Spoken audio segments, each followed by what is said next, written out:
যে রাতে সে চুলো বাঁধে। দেখো আজকে আমি কিন্তু একটা বাইরে মেকআপ করতে চলে এসেছিলাম, সেটা আমি কি করে করলাম। Hello friend, welcome back to my channel. যে রাতে সে চুলো বাঁধে। তারপর দেখো আমি আমার মেয়েকে স্নান টান করিয়ে, দেখো বাইরে কত সুন্দর বৃষ্টি হয়েছে, স্নানের জলটা ফেলে আমি ঘরে সমস্ত কাজকর্ম সেরে মেয়েকে সামলে রান্নাবান্না করে তারপরে আমি আমার শখের কাজ, সেটা হচ্ছে মেকআপ করা।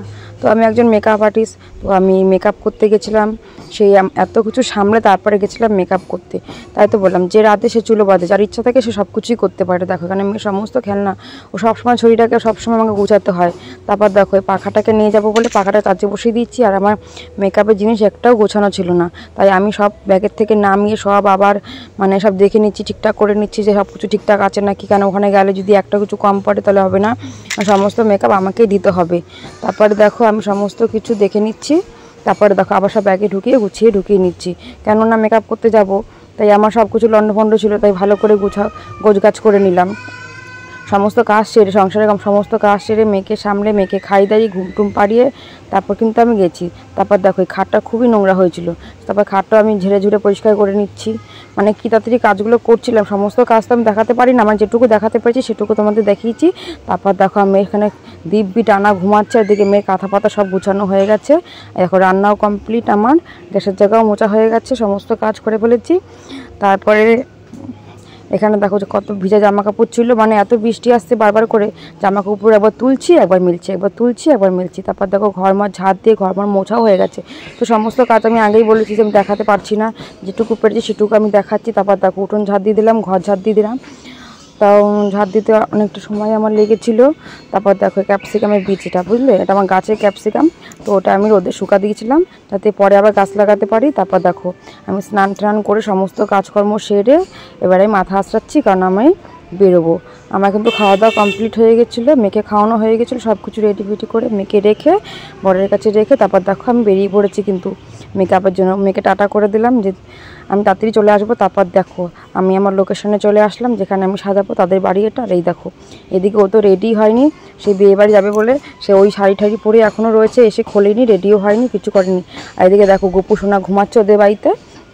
তারপরে আমাকে দেখাচ্ছে কত শাড়ি, যে কোনটা আমি পরবো। তা আমি বললাম যেটা তোমার খুশি সেটা তুমি পরো, কিন্তু আমাকে বলছে না তুই বল আমি কোনটা পরবো। তারপর আমি বললাম যে এই শাড়িটা পর, তারপর তোমার নিশ্চয়ই দেখতে পাবে যে কোন শাড়িটা পরেছিল। তারপর দেখো এদিকে আমি হেয়ারটা করে ফেলছিলাম, মানে ক্রিম্পিং করে ফেলছিলাম। তারপর ও দেখো পুরোপুরি বসে রেডি হয়ে গেছে, যে এখন আমাকে মেকআপ করা বলছে, আসছে। তারপর দেখো এখানে আমি ময়শ্চারাইজার লাগিয়ে আমি সিরাম টিরাম লাগিয়ে নিচ্ছি। তারপর দেখো আমি আইব্রো করছি, এর দেখো অনেকটা হয়ে গেছে। তারপরে আমি এটাকে কনসিলার দিয়ে কাটিং করব। দেখো কনসিলার দিয়ে কাটিং করে নিয়েছি আমি, দেখো কত সুন্দরভাবে। তাই তো বলছি যে পারে, যার ইচ্ছা থাকে সে সব কিছুই করতে পারে। আমার ছোটো মেয়ে, তা ওকে রেখে দেখো আমি চলে এসেছি বাইরে কাজ করতে, সমস্ত সংসারে কাজ করে, বাড়িতে কেউ ছিল না।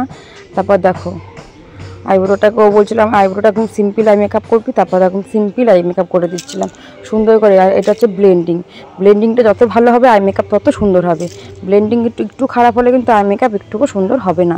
তাই বলছি তোমরা, মানে আমি যেটুকু কাজ করি সুন্দর প্রপারলিভাবে সুন্দরভাবে করি। তোমরা নিশ্চয়ই দেখতে পাই। এটা ফাউন্ডেশন বসাচ্ছি, আমার বেস মেকআপ আগেই হয়ে গেছিলো, এটা ইসে করে নিচ্ছি।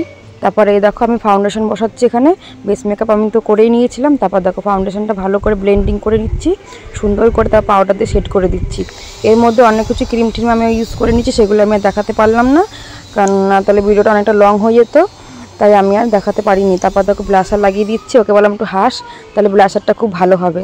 তারপর দেখো সুন্দর করে হাইলাইটার লাগিয়ে দিচ্ছি, সুন্দর করে হাইলাইটার লাগিয়ে দিয়ে তারপর দেখো কত সুন্দর লাগছে। এবার একটা লিপস্টিক পরিয়ে দিচ্ছি, কারণ এইটা পরালে মুখটা কত সুন্দর ফোটে। তারপর দেখো হেয়ারটা মোটামুটি অনেকটা হয়ে গেছিলো। তারপরে আমি হেয়ারটা খোপা করে নিচ্ছিলাম। দেখো ওর কিন্তু চুলটা এত বড় ছিল, মানে দেখতে কি সুন্দর ছিল, তো আমি তোমাদের দেখাতে পারলাম না, কারণ তখন আমি ভিডিও করতে ভুলে গেছি। তারপর দেখো আমার খোপাটাও কমপ্লিট হয়ে গেছে, পুরো প্রপারলি কমপ্লিট। তারপরে দেখো ফুল লাগিয়ে দিয়েছি, সুন্দর করে ফুল লাগিয়ে দিয়েছি, এটা 2 ফুল লাগিয়েছিল। তারপর দেখো কি সুন্দর লাগছে খোপাটা দেখতে, চুলটা বাঁধাটা এত সুন্দর হয়েছিল। তারপরে দেখো অনেকটাই রেডি হয়ে গেছে, পুরোপুরি বলতে গেলে মেকআপটা আমার কমপ্লিট হয়ে গেছে, শুধু শাড়ি পরানো বাকি ছিল। তারপরে দেখো চলে আসলাম শাড়ি পরাতে। তারপর শাড়ি পরানোটা দেখো অনেকটা আমার মানে অনেকটা হয়ে গেছে, বলতে গেলে হয়েই গেছে। তারপর দেখো সুন্দর করে শাড়িটা আমি পরিয়ে দিচ্ছি। শাড়ির পাটের কুচিগুলো যত সুন্দর করে ভাজ করবে তত সুন্দর লাগবে দেখতে।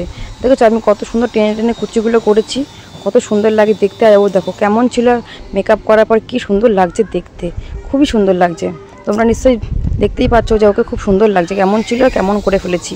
তারপর দেখো কোমর বিছাটা পরিয়ে দিচ্ছি, গয়নাগাটিগুলো পরিয়ে দিচ্ছি আস্তে আস্তে করে, কারণ মেকআপ আর্টিস্টের সমস্ত কিছু করতে হয়, মানে একটু কিছু মানে চুল বাঁধা, শাড়ি পরানো, মেকআপ করা, সমস্ত মেকআপ দেওয়া।